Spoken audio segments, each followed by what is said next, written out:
and you want to touch it, like right next to that float, because they're sitting there, they don't see it coming, they get it.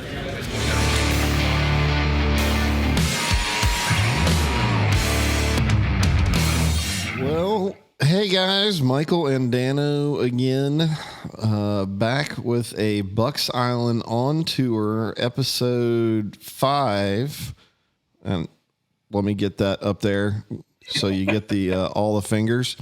So there was a little something that happened this past week that you were, went off and goofed off with a bunch of fishermen. So what you been doing? It was the 52nd Bassmaster Classic that we were in Anderson. Well, Greenville was where the actual weigh-in and expo happened. South Carolina. Tournament was competed on Lake Hartwell. For those of us here in the state of Alabama, Lake Martin feels very similar to Lake Hartwell layout-wise. A lot of little fingers and ditches and drains and cuts and sloping banks, red clay, a little bit of rock, docks all over the place. It feels a lot like Lake Martin. That's in Anderson, South Carolina. It actually borders on the Georgia border on one side. It's a big lake. It's a very big lake. And you got Clemson right there around it too. Yeah, it's on the I believe, and actually Anderson is up there by Clemson. It's like 15 miles away, and I think that's up on the Seneca River arm of it. My first classic was 2008 at Lake Hartwell that I got to work. I was invited by my friend, and I consider him a big brother at this point, Mark Jeffries from BassZone.com, Bass Talk Live. Fairly emotional week for me this week to realize that was my 15th classic in a row working as a media member, and to know that someone I consider a really good friend was the one that got me my start there. So it was a pretty emotional week. Any classic's an emotional week. It's a ton of hours. Yeah. And then you factor a 40-minute drive one way for the anglers. In Guntersville, when we had it here, when it was here in 14 and in 20, it was, an hour and a half. Grove, Oklahoma to Tulsa's like that.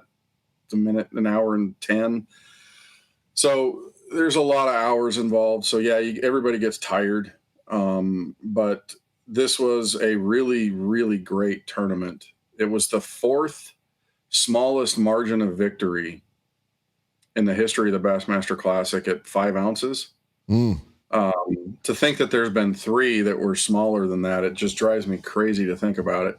I can't imagine the stress that goes through a guy's What was chest. the smallest? Do you remember? Do you know the number off the top of your head? 1 ounce.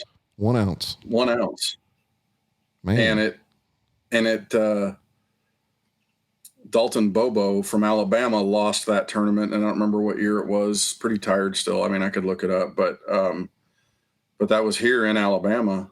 You just and I think it had to do with wishing the fish had swallowed the tungsten and made up that ounce. Well, truthfully, and I'm now that we're talking about it, I'm going to look it up here on Bassmaster's site real quick. It had to do with the dead fish penalty, which is 4 ounces. 1997 to he had lost to Dion Hibden, and it was on, I believe it was Lay Lake here in Alabama, and Dalton had a dead fish penalty that he lost by 1 ounce to Dion Hibden.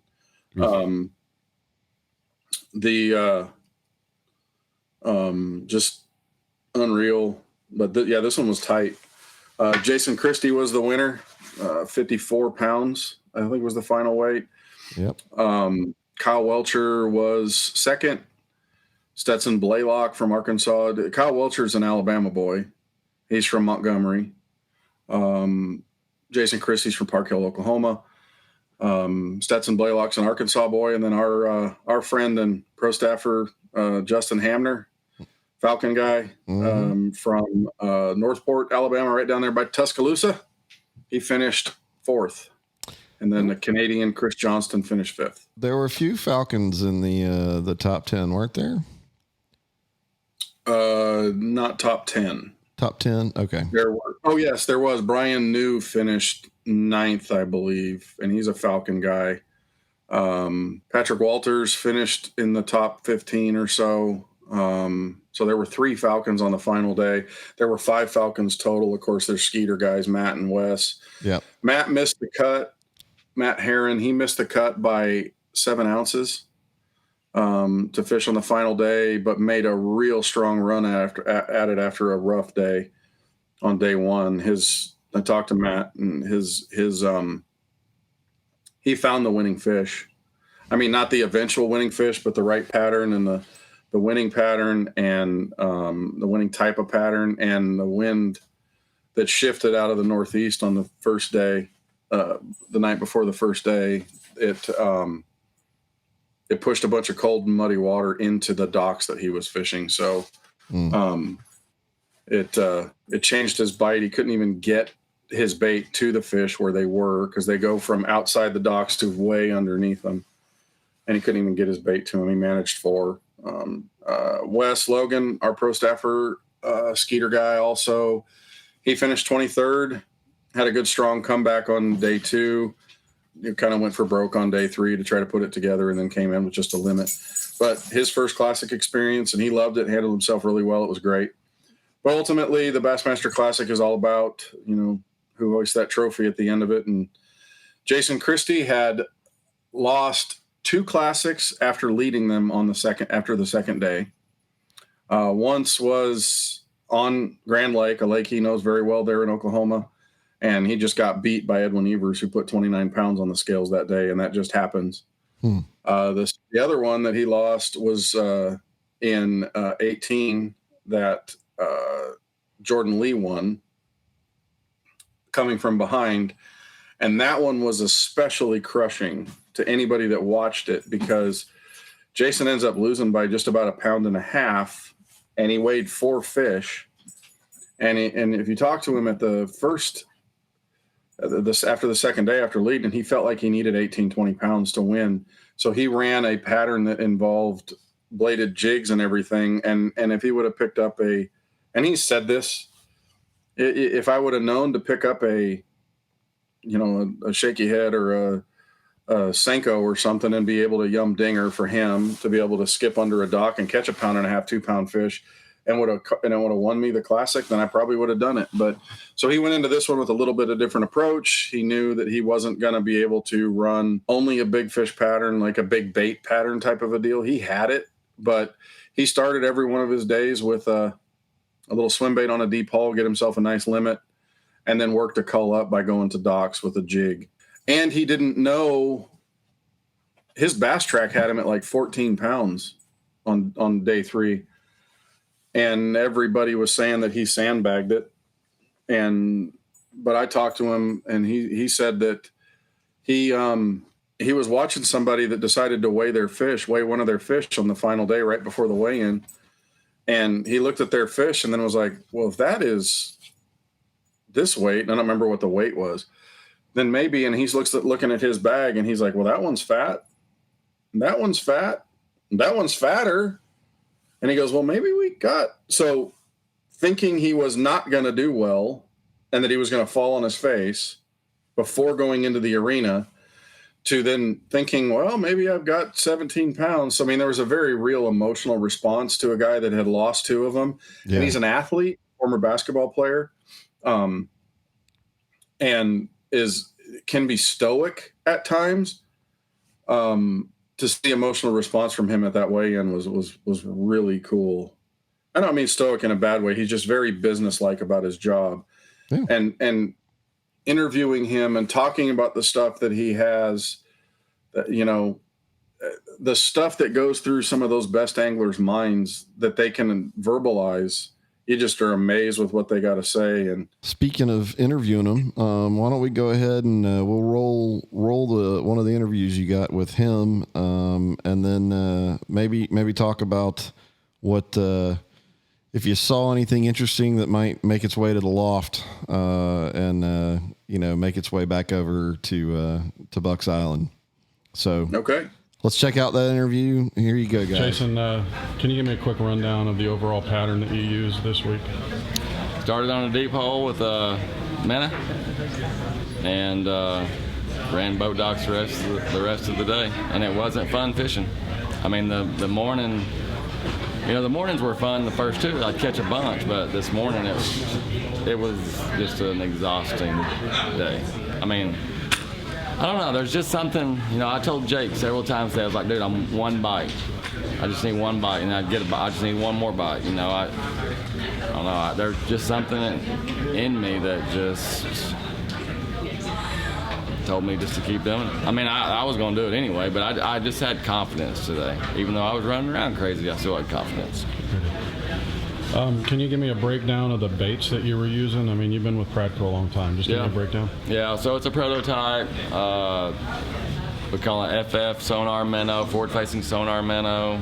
And it's in the prototype stage. It's not going to come out next week, I can promise you that.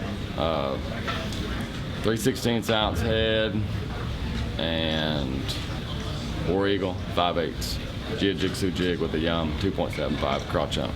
Only 2 baits I caught a fish on this week. You said you were scattered pretty much throughout the week. Were you scattered today? You had a hard time focusing? No, today my jig was landing where it needed to land. I mean, I don't know what, I could just tell at first, I was like, we're good. I mean, I hit a few docks, but when you make 4,000 pitches in a day.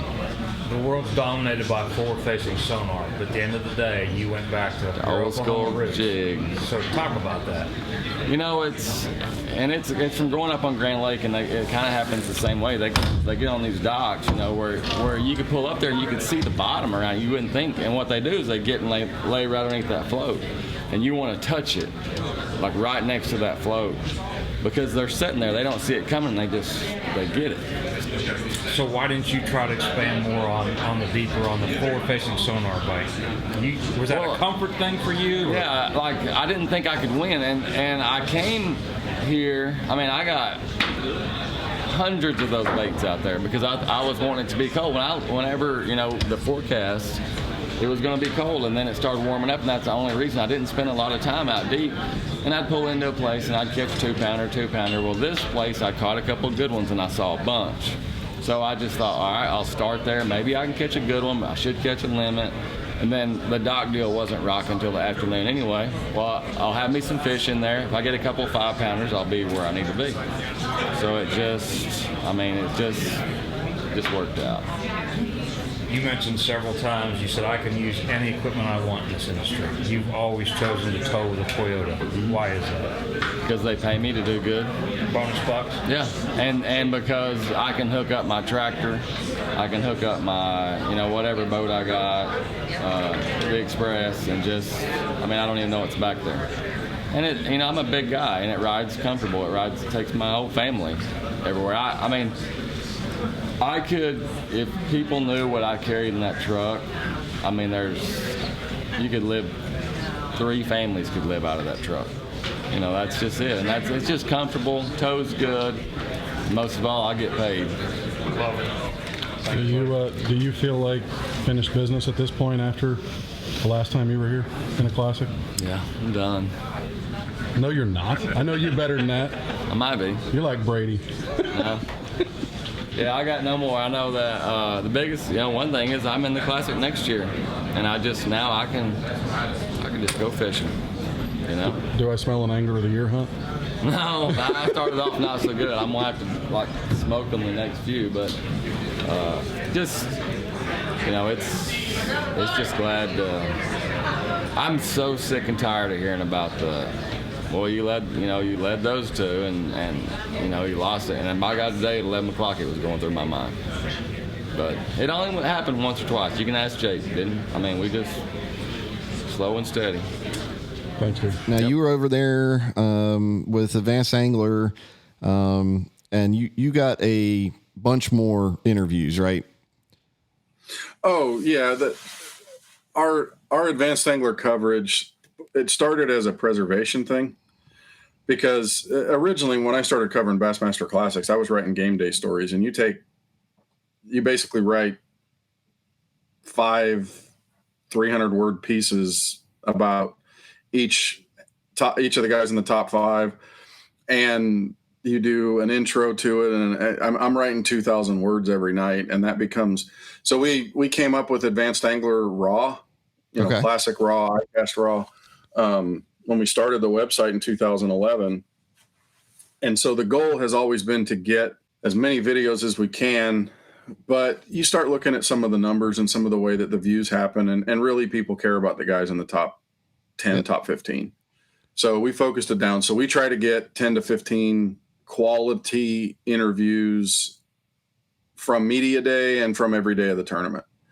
So there's about, on our YouTube channel, there's about 60 interviews. Well, so we're obviously not going to cram all that into this video. We're certainly thankful to have you as part of the Bucks Island family and being able to make it easy to get this kind of content. So I'd encourage everybody, jump on over to advancedangler.com or go just search Advanced Angler on YouTube and check out. I'll put a link in the video. But go check out if you're interested in those other interviews. Lots of emotion from all those guys, I'm sure. So go check those out. So let's talk about some of the other good stuff that comes out of the Classic, and new gadgets, new tackle, all that kind of good stuff. What'd you come up with? Well, first, was the Falcon F21 Predator. The F20 Predator is a great boat. They had one on display there. They actually had our customer, Chris Jones. His boat is going to be at Bucks Island here fairly soon. They had his boat on display with his permission. So it delayed his, being able to collect the boat or pick up the boat by a couple weeks. But how many people get to say their boat was on display at the Bassmaster Classic? His silver and black fire pinned Predator was there. They had a Predator F21 that they released, announced and showed, blue with, cobalt blue with silver and black. It, a really pretty boat. And blue's not my favorite color, but it was just stunning. What kind of changes is it the similar Predator changes that they made to the It's F20? It's exactly the F20 Predator, a foot longer. Okay. So it's a 21 and a half foot boat, that it just, is it the same? Did they carry the beam forward like they did in the 205s and the 20 footer? Oh, wow. Yeah. Wow. So that boat it's a big boat. So you can put a large helicopter on the bow of that thing. Exactly. Yeah. They did it right. One of the cool things that was there, and obviously it's not getting released or anything, but BassCat had I think I sent a picture to you just so you could see it, but it is the number one serial number BassCat ever produced. And Rick Pierce got it back, and he renewed it, refreshed it, whatever you want to say. He, overhauled it, remodeled it, and put it back into its stock position, including a 2-blade prop that was on it, and the motor on it. And I think I sent you a screenshot of the little title plate. It is the original motor. It has never been rebuilt. Never had any cause to do anything. It's a Mercury on there, and it's never been rebuilt. A little disappointing he's not throwing a 400 on there, but I guess he wasn't rolling quite that big back then. Yeah, it just kind of shows you how far bass boats have come, and but it's the number one BassCat ever produced, like serial number one. Very cool. And he's got it back now. Let's see, what else did I see that was unique? Not a ton of new product. Brian Latimer, we're going to have these in the loft. These have been pre-ordered. His new finesse worm and shaky heads. Those look pretty cool. The Hypermag reels, spinning reels from Luz. We'll end up getting some of those. There's some stuff that is coming that I've seen that I can't talk about. Got Don't you just hate it when people do that in YouTube videos and videos online? Well, there's some I can't talk about, but it's going to be cool. Well, I'm just saying that there's stuff coming that people have worked on. That the announcements will come out, soon enough. But you see some stuff, and you're like, "Doggone it! Why can't I talk about this?" That was pretty cool. American Baitworks has got that bait fuel coming out. Mm-hmm. It's not been released yet. I managed to steal a bottle from Valerie Dixon. Anyway, I guess it would fall in the scent category, but it has no scent. It's an actual enzyme treatment for soft plastics or baits in general. Okay. And it's supposed to trigger strikes. So I'm excited to play with that. We'll end up getting that in. Trying to think of some of the other stuff that I saw and walking around. There's new rod series coming from new signature series rods coming from Halo for Lee Livesey, who's a 2-time elite winner in their HFX type lineup. Did Missile have anything? They had, they brought their Pearl White D-bombs and baby D-bombs, which were very popular in the loft, and we couldn't reorder them. But they brought those, and guess what, guys? We got more coming. So we were able to order some of those for the loft. We did. You guys really liked the baby D-bombs, and those will be out in Pearl White. Those will be back in the shop probably Friday in time for Fish Fest. And then they did another one of their classic release colors. They only did one this time, and it was Carolina, Sweet Carolina is what they called it. It's a little bit of a darker green pumpkin with kind of a laminate, and it has some flakes, some purple and some greenish flakes in there. It's a really pretty color. It's going to do really well on the Coosa, but that was in the D-bomb, baby D-bomb, the Ned bomb, and the quiver. And those were out there, and those will be here for Fish Fest this week. Right. John is bringing them with him. We got some of those coming. We got them in bulk bags, and then the quiver and the Ned bomb are in the regular pack size, but they'll be there. Well, Seagar, new Basics fluorocarbon and Tactics braid, that's out. And they displayed that. Trying to think of other stuff. There's hundreds of booths in those things, and you end up seeing them all. Things are a little tough right now to get new stuff out because it's hard enough to get the stuff that's been out. So I think there was an awful lot of. They're just trying to get something out the door. Yeah. Well, I know I saw a number of our Bucks Island faithful, folks we see up there on the regular, shopping for tackle in the loft and coming to a lot of the events and stuff. I saw a number of posts of folks that made the trek over there. So I'm hoping some of those folks will show up at Fish Fest and we can hear. Looked like they had a lot of fun, a lot of photos, a lot of big grins on faces. So I'm sure it was a great event, Michael. They broke a record for attendance for the Classic, 154,895 or 985, something like that. It was a great event, well put on. I got to give some real props to the city of Anderson, Neil Paul, who I know, who you've met. He came to the Elite Series when we had it here. Hugh Stump, our tourism director, knows him. A bass fishing fanatic. They had breakfast and lunch for the anglers waiting for them when they got there in the morning and when they got off the water to drive the 40 minutes, because they're starving. They had great organization. It was just, and the morning crowds were massive, just massive. Well, probably the biggest first day I've ever seen at a Classic. Well, being a growing up a South Carolinian, I would expect nothing but top-notch quality out of the folks over there, and I know especially up in the upper country, they do real well, and I'm sure they're looking forward to folks making the trek over to fish Lake Hartwell at some point. Maybe one other little thing that happened here in Alabama during the Classic, over on was it Smith Lake? Yep. Yeah, and we don't want to overshadow that with the Classic stuff. So, but we'll make sure to try to get with Dustin Cannell won the Bass Pro Tour Stage 4, I believe it is. In fact, no, it might be Stage 3. Yeah, I think 3. But he won that, and that deserves its own time. Yeah. So we'll try to get Dustin on the horn and get an interview with him.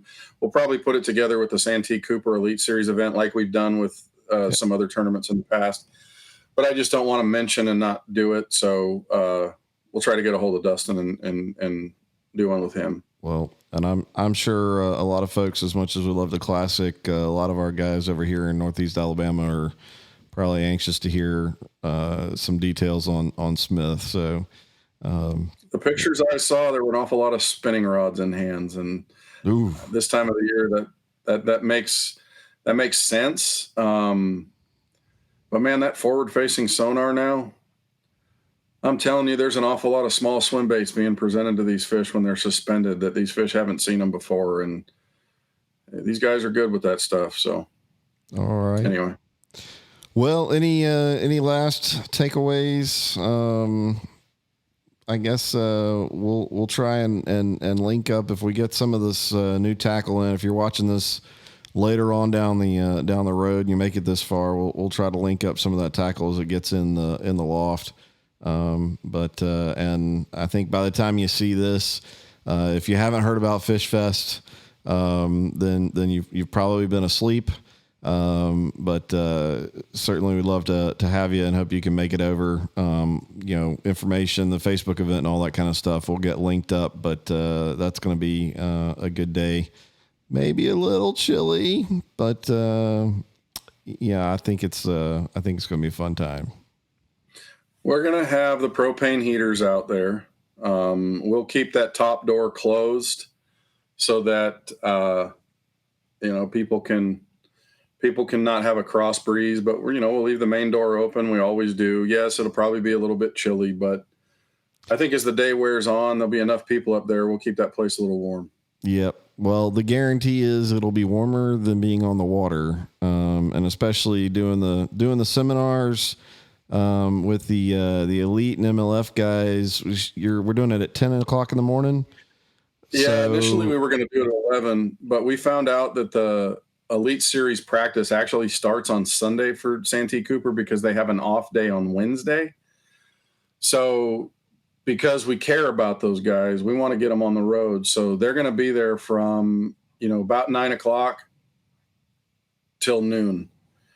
We may get a little hangover time with Cliff Pace and Greg Vinson, but right around 10:00, we're going to put John Cruz, Wes Logan, Scott Canterbury, Cliff Pace, and Greg Vinson on those stools, and we're going to do a Q&A. And they'll be around for about another half an hour, 45 minutes after it, but we're going to let them get going because, man, that's how they make their living, and we care about them. So, yep. And then we're going to do another afternoon session. Andrew Johnson, local, is going to be in it. Gentry Gordy, John Cox from the NPFL, our pro staffer, he's going to be in that as well. So I think we're going to have a good time. Well, definitely looking forward to it. And if all you're looking for is coming and seeing what the big dogs have to say and getting a little free food, then if your goal is to get out on the water, maybe it'll be nice and warm in the afternoon. But you got to stick around for the raffle drawing if you want to win anything. So. Yeah, we'll do a couple of them like we did last time. The raffle may not be as big. It's a little harder to get stuff right now. I know we're going to have a Daiwa combo, CTXT combo, Tatula stuff to give away. We're going to have some Luz and Strike King stuff to give away, some Reaction Innovations stuff from Spro, Gamakatsu, Sunline, some Yamaha stuff. There'll be some stuff. It may not be as big a raffle as we've had in the past, but we're still giving you 15% off in the tackle store, and we're going to do everything we can to take care of you there. Yep. All right. Well, Dan, glad you made it through your 15th classic. You know, I know there's no goofing off over there. And as hard as you work, I'm sure since you love it so much, it doesn't feel quite as exhausting. But we'll definitely, again, guys, go check out a bunch of interviews that they got on advancedangler.com. And get some good scoop. And again, check out the links over on shopbucksisland.com, and we'll have some of this tackle over there. But anyways, hope you got something out of it. And Dan, thanks for getting the interview and sharing with us that didn't get to go. So that's episode 5, guys. We will catch you on the next one with Santee Cooper. And some BPT details from Smith Lake. You got the up country from the Classic and the low country from the Santee Cooper. And, yeah, we'll try to get Dustin Cannell to do a BPT. All right. Well, thanks again, and we'll catch you guys on the next one.